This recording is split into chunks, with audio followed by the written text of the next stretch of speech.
Hello folks, welcome to the Grey Area. My name is Dr. Grey. This video is part of a series that I've been running on how I'm building myself through the pandemic. And this particular video I get to talk about the habits that I'm currently working on losing during this pandemic period. So the first habit that I've been working on losing during this pandemic period is drinking alcohol. And that is not in any way to say that I previously had any problem with drinking alcohol, and I know most people who have a problem with drinking alcohol do not even know that they have a problem with drinking alcohol. But what I would describe myself as is a social drinker, that I only used to take alcohol when around people or when around friends, and I never used to be the guy who would take alcohol alone at home or anything like that. Yes, sometimes this used to lead me down a road of binge drinking, especially during weekends where you're with friends and having a good time. That sometimes would end up getting out of control. And I think that's what really got me thinking about stopping the habit of drinking alcohol. And that started me on a journey on trying to find out what would be the possible ways of working around that.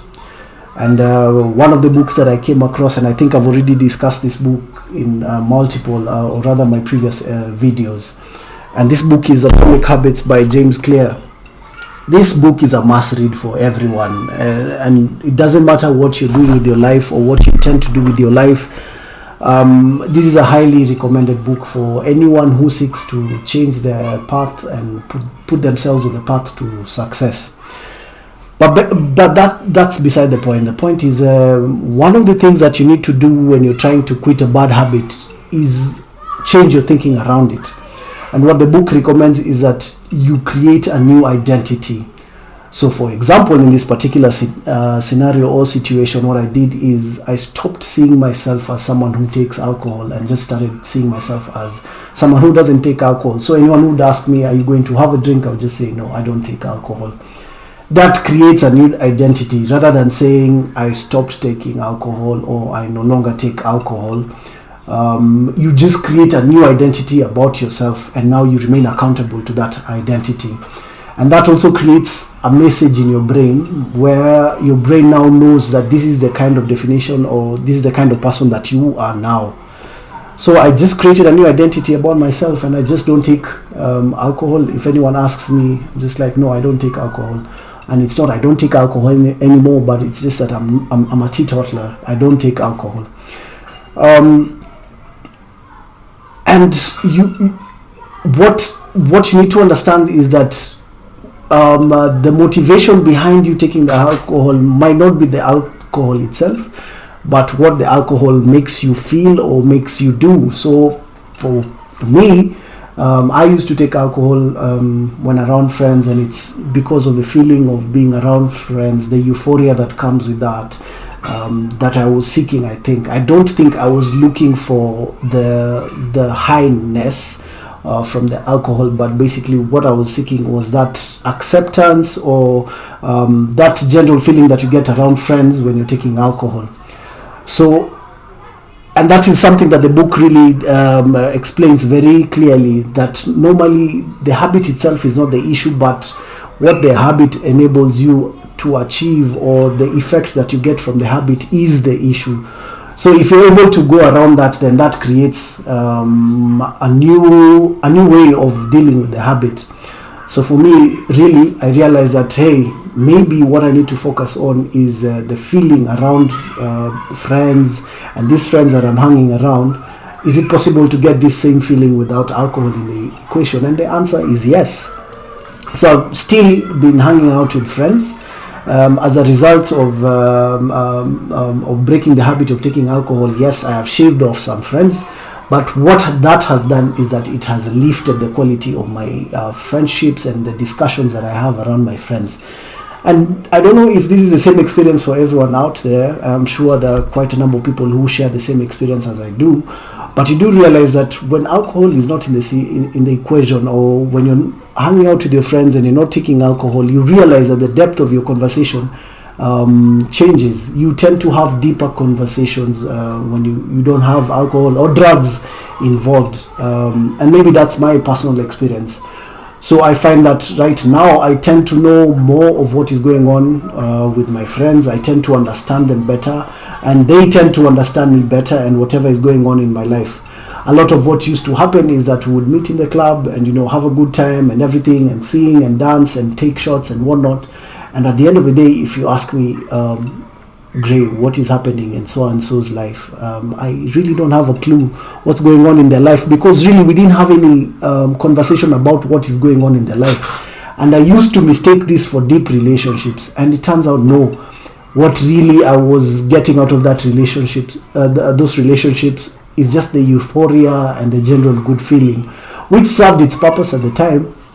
But the journey that I'm now taking in my life seeks deeper relationships with people. So that's what stopping alcohol has done for me. There are many other benefits to rather breaking the habit of taking alcohol that are rather obvious. Some of them are like financial. There are a lot of financial benefits. I tend to spend money a lot better. I am personally accountable. But I think one of the other things that I really enjoy about not taking alcohol anymore is I don't have a hangover anymore. When I was younger, it would take me a shorter time to get through a hangover, maybe 6 hours, and that would just mean sleeping in late. Most of the times, that would be sufficient for me, and just hydrating, taking juice or water, and I'd be good to go. But as I've been growing older, that is not the case. And then the fact that you'd find over time, because you don't exercise, also your immunity and your physical strength gets to reduce, and partly because of the alcohol. So what you'd get, or rather what I realized, is that when I take alcohol, it would take me 2 days to recover from the alcohol. So the first day I would be recovering from the alcohol, which you would typically call the hangover. And then on the second day I'd be recovering from the hangover. This groggy feeling that you get when you're having the hangover just tends to make you lazy throughout that day and totally unproductive. And then the next day, because you were lazy the previous day and you probably didn't eat much because your appetite was gone and that kind of thing, the next day then you'd find yourself recovering from the hangover. And that was just my personal experience. I don't get to do that anymore, and my weekends have become very productive. I find that all of a sudden I have a lot of time on my hands, and I can visit my friends, I can exercise, I can bond with my family a lot more. So that is one of the things that I don't miss about taking alcohol, the hangover. Oh goodness gracious. And that sometimes it would just be, absolutely just, I don't know what the word to use would be. It would just be bad. It would just be bad. I don't know if there's any other word to use, but really it would just be bad. Throwing up and just physically being ill. And I don't really miss that feeling. And a lot of getting rid of alcohol in my life also has to do with discipline. And discipline does not mean that you put yourself in situations that require you to just, have actual grit to overcome temptation. But at least the advice that I get from Atomic Habits is that you put yourself in situations that will require you, or rather will require less of you to overcome temptation. And there's actually a quote from the book that actually says the people with the best self-control are typically the ones who need to use it the least. So people with self-control don't even put themselves in situations that would require them to overcome temptation.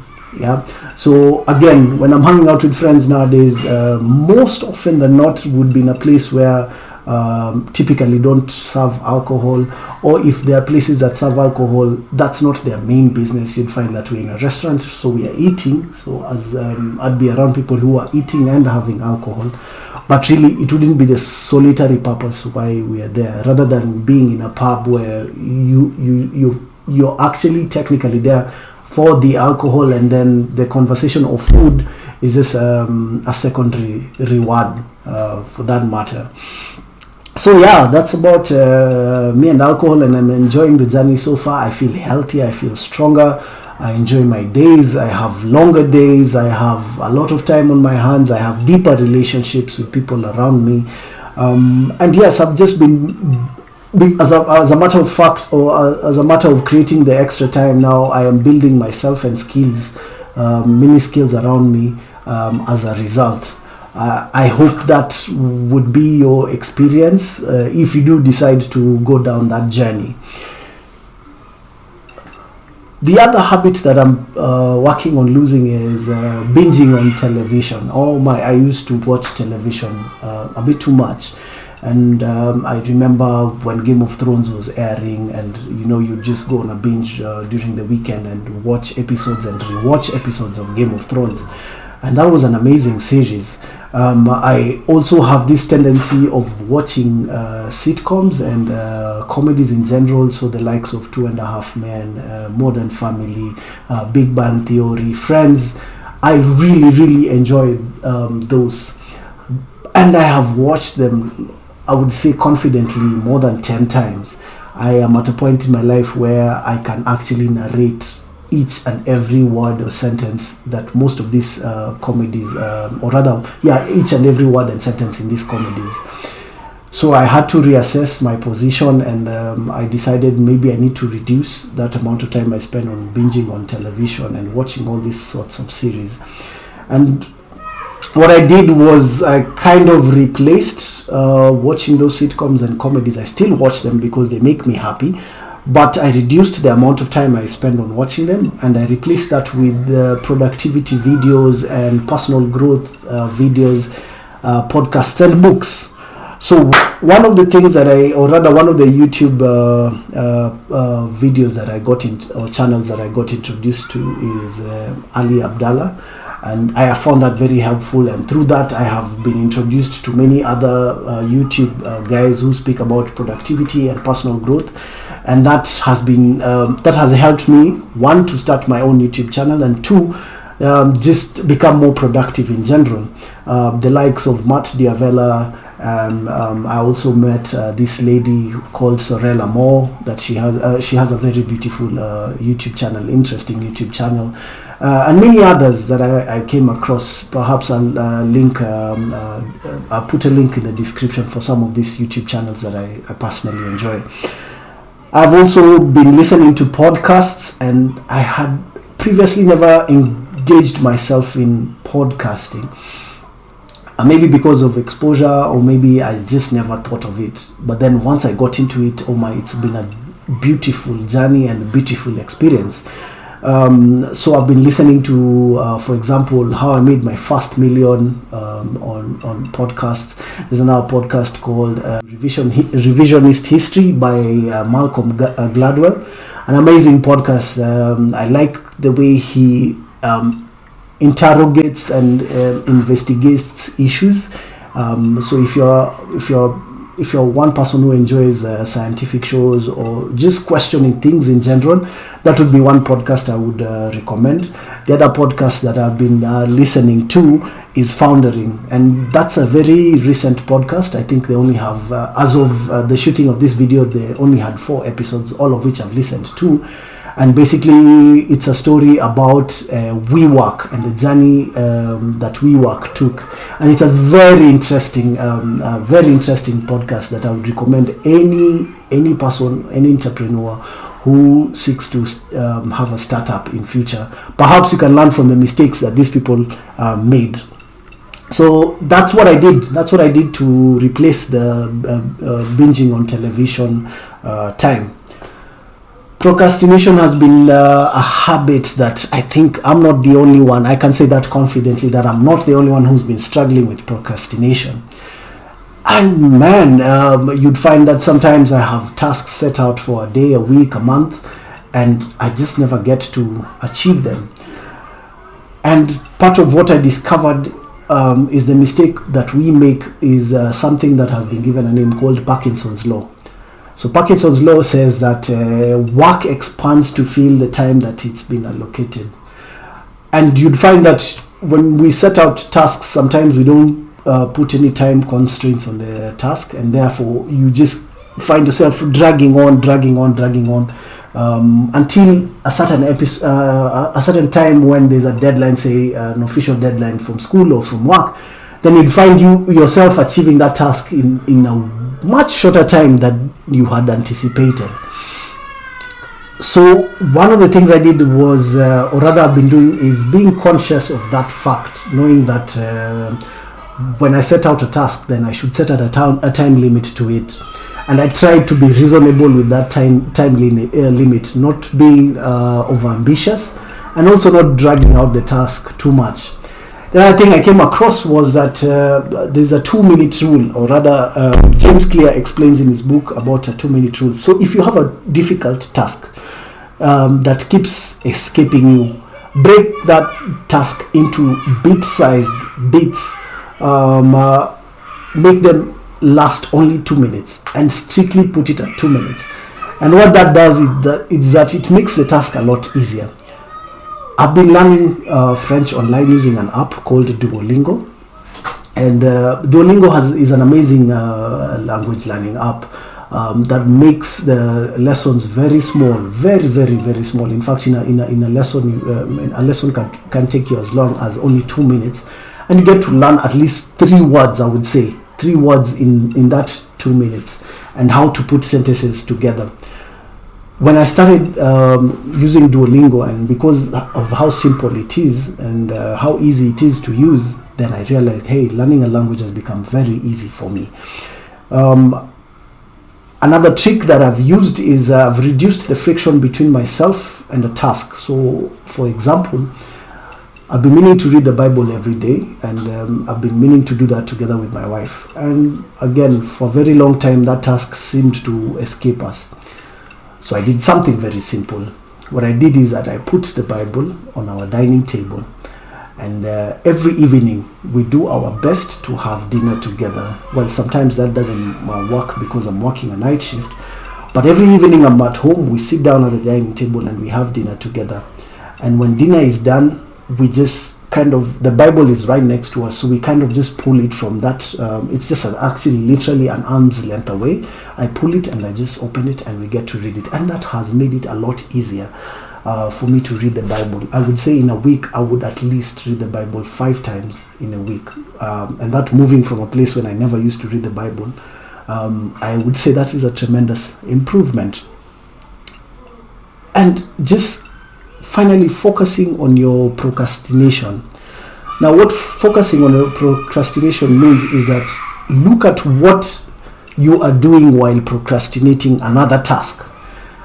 This is a trick that I came across while reading Still Like an Artist by Austin Kleon. In that book, he says, and I paraphrase this, whatever you're doing while procrastinating is what you ought to be doing with your life.